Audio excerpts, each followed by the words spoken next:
আজরাল opposite ল কলেজে আমাদের 5টি ডিমান্ড আছে। প্লিজ এই ডিমান্ডগুলো একটু শুনে নেবেন সকলে।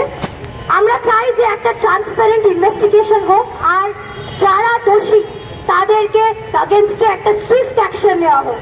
দ্বিতীয়ত, আমাদের যে বেয়ার মিনিমাম নেসেসিটি, যেটা আমাদের অধিকার, সিসিটিভি, একটা রেস্ট রুম, প্রপার রেস্ট করার জায়গা, proper rest room for women, এইগুলো আমাদের অধিকার এবং এগুলো আমাদের হিউম্যান ডিগনিটির একটা পার্ট। আমরা কেউ চাইবো না যে আমরা যেখানে কাজ করছি, যেখানে আমরা আমাদের দিনের অনেকটা সময় কাটাচ্ছি, সেই জায়গাতে এই জিনিসগুলো না থাক। Ensure accessible and safe amenities. Constitute and ensure proper functioning of internal complaints committee.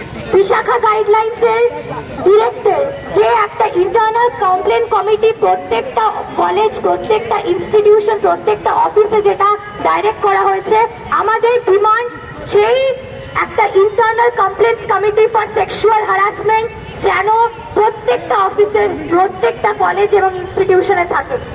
Conduct progressive gender sensitisation programme.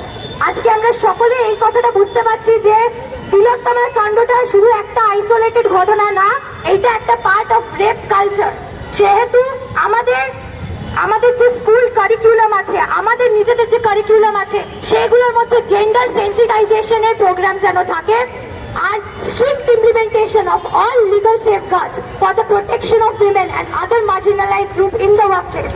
আমরা চাই আইন ছাত্র হিসাবে, আইনজীবী হিসাবে আমাদের এটাই ডিমান্ড যে বর্তমান সময়ে যেন আরো বেটার গাইডলাইন থাকে, আরো বেটার প্রোটেক্টিভ লস থাকে, যাতে এই টাইপের ঘটনা আর রিপিটেড না হয়। এইটা বলেই আমরা আজকে আমাদের মিছিল সমাপ্ত করব। সকলকে আমরা জানাই ধন্যবাদ। Thank you.